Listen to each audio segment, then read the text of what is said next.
it's a 72 or a 73. But you can see this one has the hockey stripe down the side. We're gonna go take a look at these Cudas here in just a moment, but I still have this 69 Camaro for sale if you guys want to build one. This is a pretty good start, good title to this car. 2 rust spots on this car. We got, of course, the dash piece here, which is pretty common on these cars. We have the piece to replace it with the actual VIN number in there itself. Everything from this rust spot backwards has been all brand new replaced. Doesn't take much to fix that. New trunk pan, new tail pieces, all brand new underneath there. Don't go out and buy one that you got to take all the rust off of. It's easier to start with something like this. If you guys are interested in this Camaro, just let us know at backyardbarnfinds.com and we'll go take a look at those Cudas right now.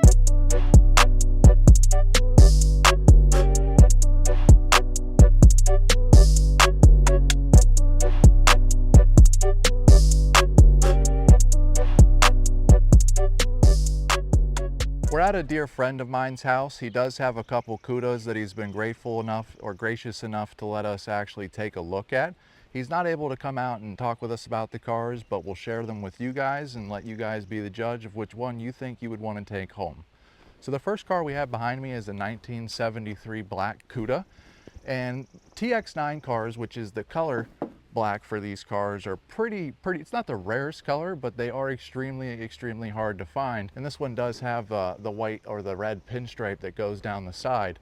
Now, 73 is the first year that they would have these kind of, I think they're ugly bumpers on the back. We have a 72 car we'll take a look at and show you the bumpers on those. These cars are all H-code cars, which are 340 high performance cars, and I believe they're all 4-speed cars also. Now, either in 72 and 73, you could get the Cuda option on a 318, which is a smaller motor than what's in these cars, but all of them are Cudas, and we can see that it does say Cuda here on the tail pan. Now, they also have been sitting for a very long time up here in the Northeast. We can see that this one's from Virginia and it's been sitting since 1994. But what we'll do is we'll see what rear end this car has in it. Looks like it just has maybe the 8 3/4 rear underneath there. Frame rails underneath there don't look too bad, but this car does need a lot of sheet metal work, as you can obviously tell. Take a look up here in the trunk.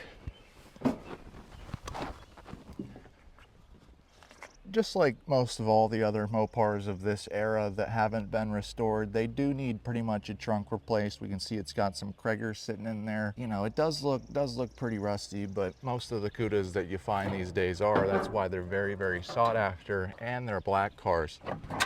Serial number on the door here. B stands for, of course, that this would have been a Barracuda originally, and the S, of course, stands for the special, and 23 is two-door hardtop. H code, like we talked about earlier, which would have been the 340 high performance motor, and of course 3 stands for 1973. We can take a look on the inside here. Doesn't really look like a whole lot has been replaced. Looks like the seats are pretty much original. Looks like the regular vinyl seats. We can see that it does have the pedal here, so it probably was a 4-speed car. Has the rally dash in it, got the original steering wheel on it. I mean, just doesn't look like this car was ever really taken apart. Just looks like it may have been parked in '94 and then just kind of sat there for a long time. It's got the original tire sticker down here for it also. Really cool car. What I'll do is open the hood for you. I can open the hood. So yeah, I mean, that looks like a 340 motor to me. We can see all the pine needles in here, so obviously it was sitting underneath the pine tree, probably what caused it to rust out a lot. Right here is the actual fender tag for the car. You can't really read this one very well, but I do see a T, I do see an X. Right here's an X, and that would be TX9 for the black paint on the outside. And then it also would have said A6X9 in there for the black interior and the black on the doors. But overall, I mean, this is pretty much the condition that you find Cudas in. I've never really been able to find one that was like super solid to start out with. So what we'll do is give you guys an overview of this car from the outside and go take a look at 2 more. Not sure if this is the original transmission to this car or not. It does look like there is a transmission in the car. But what I want to do is kind of give you, you can see the front bumpers here on the front.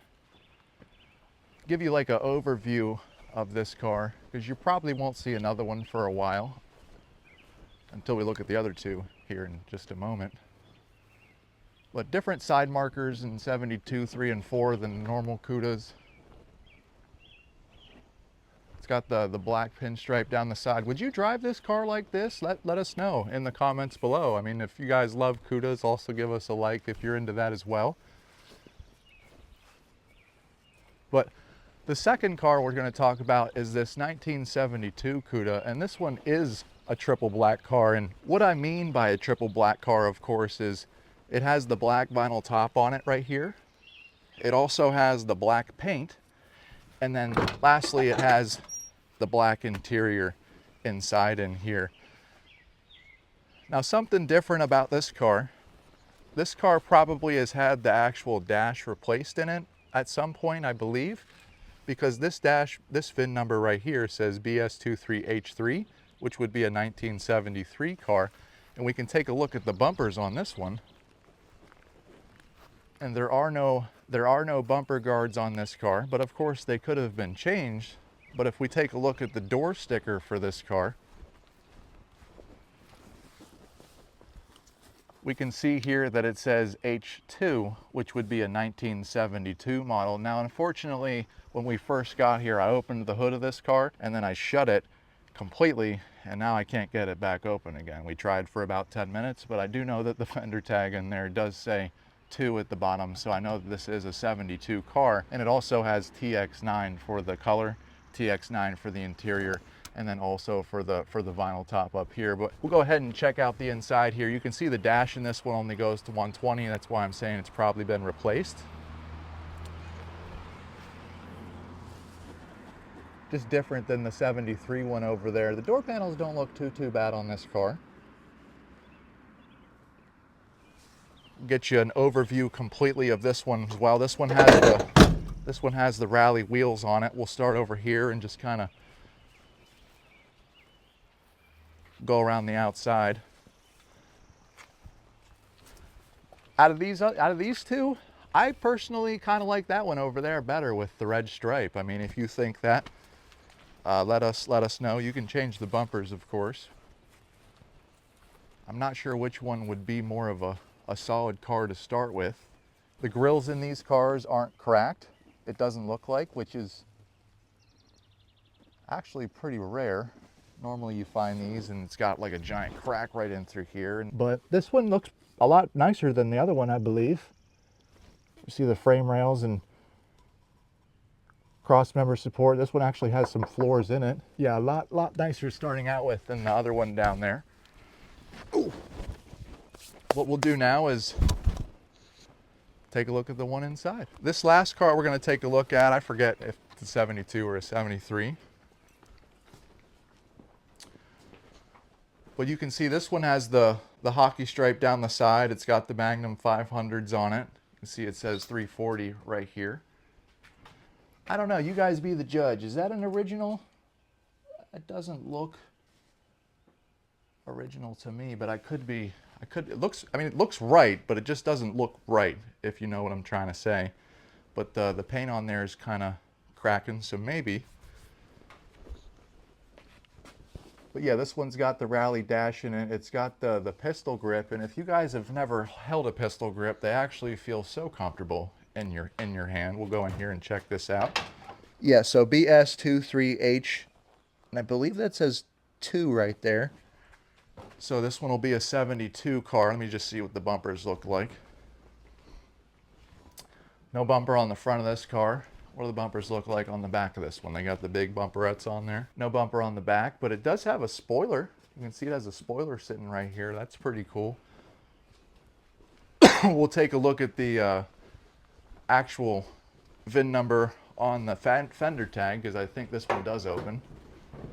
See, this one does have its fender tag. And yeah, it says BS23H2, so we know that it's a 1972 Cuda. And then you can't really see it here, but it says T right here, and then very faded out it says X9, and then it also says A6X9, which would have been black interior. So this also was a black on black car. You can see that probably, I don't know if that's the original motor or not, but it doesn't really look like very rough of a car. In other words, the cowl doesn't really have much rust on it or anything like that. The inner fender wells don't have any rust. A little bit right there, but that's okay. Really, really, really cool cars. We'll take a look on the inside. I'm not sure if I still need this flashlight or not. Yeah, it says 2 on the VIN number on the front here.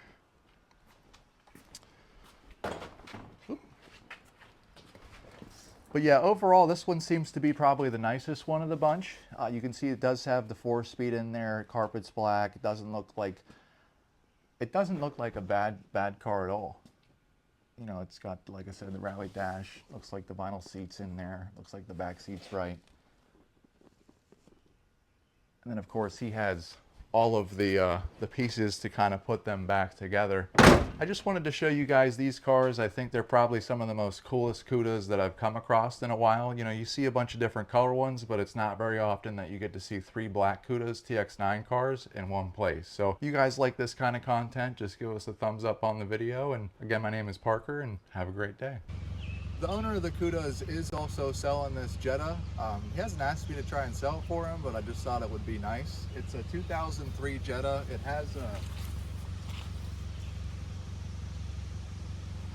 not sure how many miles on it. It's a gas car. He's asking $3,800 for it, but we'll kind of get just a circle around it here and see if someone online's interested.